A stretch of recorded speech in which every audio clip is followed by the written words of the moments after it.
So I'm just revisiting my snake game from last night, and I just thought we'd add a few small features to it just to give it a bit more polish and to streamline a bit of the code and just talk about a bit of the code as well. Okay, so I've added a new element up the top here called a label ID score label, and I've given it the value score for now, and I've put a hard line across the screen there. So if we look at that running now, you'll see there's a score there and a hard line going across. Okay, so I've added that feature in. I've also moved these two items here towards the top of the script because they're really tied to these values here in a lot of ways. Okay, they're really tied. I might even move them up closer so that they're right under that script tag, but I like having the comment header first.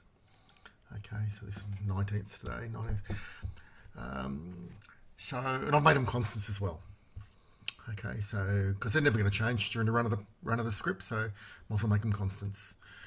Okay, and what else? I might make px and py are fine, ax, ay is fine. I might make them apple, just to make it really clear. Okay, I was in a bit of a hurry last night. Apple. Now we're going to go through and change all the ax's to apple x's. And I'm sure to miss some. Apple, and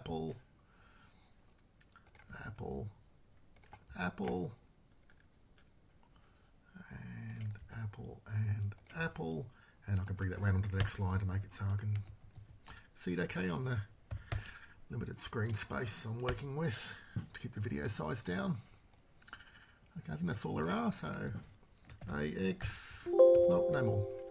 I'm going to also change PX to player X as well, just make it a little bit clearer. PX to player X, replace all. And same for PY to player Y. Oh, and I want that to be lowercase, never mind. Player Y, replace all. Okay, let's go and change all the player X's now. Player X to lowercase player X, replace all. Yep, fine. All done. So they're a little bit more meaningful as well. Player score is fine. Apple X, Apple Y. Yeah, I'm happy with those now. Okay, and so we've got the label at the top there, and it's got an ID of score label. And what we want to do is every time the player picks up an apple, we want to add one to the score. Okay, so I've added a new score field here, player score, set it to 0.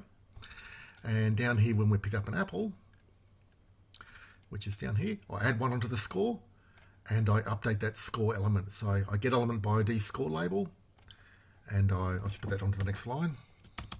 And I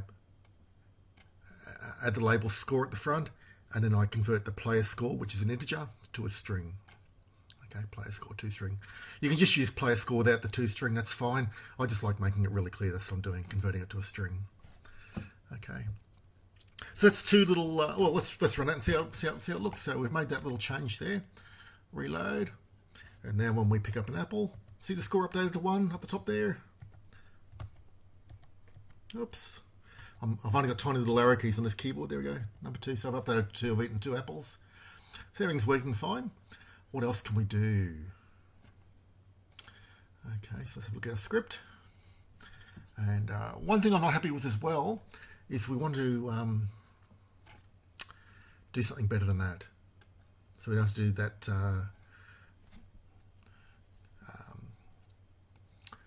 Perhaps we want to do something better than that. So we don't have to keep calling the same math function.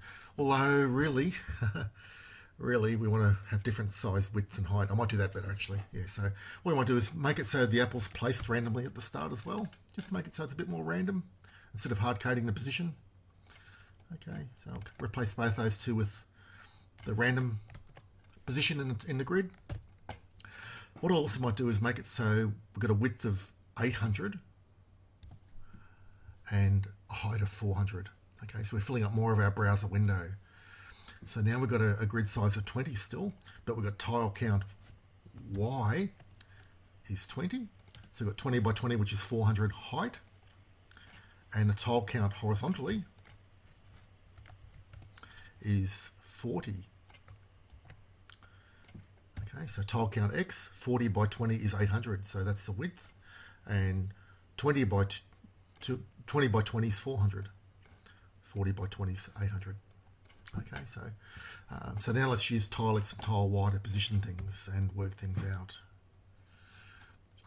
Okay, so wherever there's a tile count, we need to make sure we update that to the correct item. So that's tile count X for Apple X, tile count Y for Apple Y.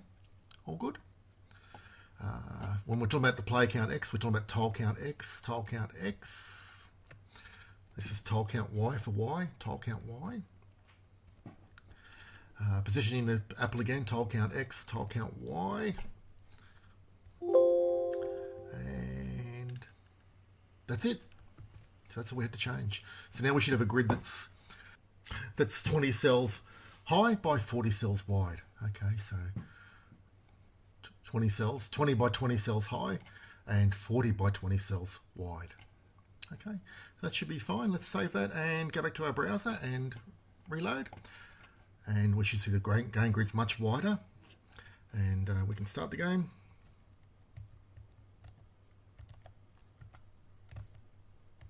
Okay, that's working great. We can go right across our grid and we wrap around and go up vertically and wrap around. Everything's working great. Beautiful. Okay, so there's a nice little change. What else can we do? Let's have a look at our code. We can neaten things up a lot. There's a lot of stuff we could do here. One thing I might just talk about briefly again is this, probably the nastiest bit of code in the whole thing, unless you know JavaScript. So push inserts an item at the front of the array. Okay, so we're inserting the player's current head position, the head of the snake, into the start of the array. And while the snake tail array length, while the length of the array is greater than the tail length, we're removing items from the array. So the squares, let's just go back to our, so the squares aren't actually moving. This square's not moving there. We're just drawing squares in front of it and removing them from the back.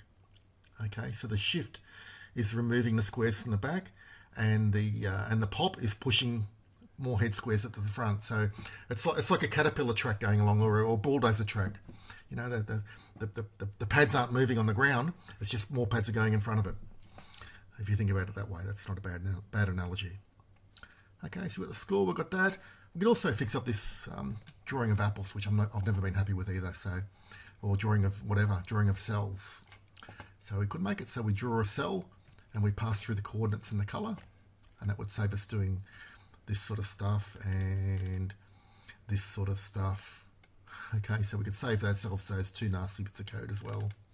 So let's do that. So we'll add a function in, function draw cell, and we want a color, or col, and also we want an x coordinate and a y coordinate, or we want to draw that cell. Okay, and it's basically this code. Whoops, not that code. This code down here. We'll grab the upper one, it's a little bit better. And that's going to be the color. And it's going to be X there. And Y there. Okay, X and Y, which is that X and that Y. And the color's just coming in from there. Okay, so now we can just say draw cell instead of doing all this stuff, which is much more complicated. Okay, let's give that a try. So down here with the apple, let's do I'll leave the old code there so you can see what the old code was. And let's just go draw cell. And we want to draw the cell red. And we're passing through apple X and apple Y. Okay, and that should be it. We should be done. Back to our game. Reload. And we see it's worked once. Okay, it's working great. We've got the draw apple working on. Let's now change our snake over as well, so it also draws the same way. Okay, so we just change this code up here to get rid of all that nasty stuff. And we can get rid of that as well. We don't need the lime anymore. We can just pass the lime through as a oops, copied the wrong thing. And it's snake tail I dot x is the x coordinate, and snake tail I dot y is the y coordinate. Okay, so we removed 3 lines of, well, 1 line of code split onto 3 lines there and another line there. So it's a lot neater having the draw cell function built in to our code. That's nice. Refresh and play. Yeah, it's all working great. And you might notice as well, I'll just go over that code again, that nasty bit of code where we're pushing, and just to show you how it works again. So it's all controlled by tail length. We start off with a tail length of 5. That's our starting tail length, so the starting snake size. So we keep pushing the head on at the start of the snake in the current position, and we keep popping off anything that's beyond the tail length. Okay, in other words, getting rid of it, deleting it out of the array. Okay, so we can also start off with a tail length of 2 if we wanted, or 1. Let's do 1 and see how that works. That should work fine. Reload, and the snake will be 1. Ooh, oh, because we've got. It's because we've still got this down here in different places. So we maybe should have a constant to say how long this tail length is. So it should be there as tail length 1 as well. Tail length. Okay. Tail length shift, so that's removing size items. Yep, that should be fine.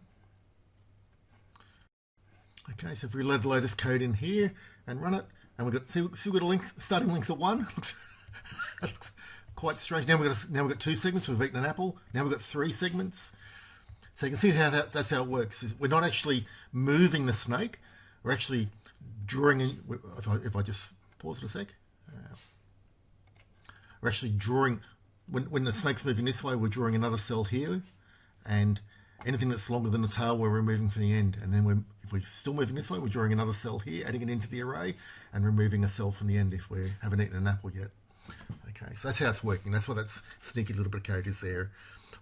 Many other ways we could do it, but that's nice and simple, and it's using built-in functions that are built into JavaScript. Plenty of other stuff we could do. We could make it so the starting tail length is a constant instead of putting 1 there and 1 here, and that would be a nice thing to do. And we could add some more methods to streamline some more code, like this sort of stuff. Choose a random position. We could make it so it chose a random position that wasn't somewhere on the player. If you notice from last night's video, sometimes when the snake was really long, the apple would appear after we've eaten it. It would appear inside the snake. So you could loop through all the segments of the snake and make sure the apple wasn't within the snake when you add a new apple. That could be another thing you add. So there's a whole lot of stuff you could add. Hey, multiple players, who knows? Okay, so anyway, that's just a fun little project. Really, it's just a quick little introduction to JavaScript, and a great way to learn a new programming language is to develop games in it and have some fun. And that gets you exploring, and next thing you know, you've learned a lot and you've had some fun while you're doing it. So anyway, I hope the video was useful. Have a nice day. And all this code will go up on my GitHub again, so just have a look at my GitHub in the description there. Okay, thanks for watching.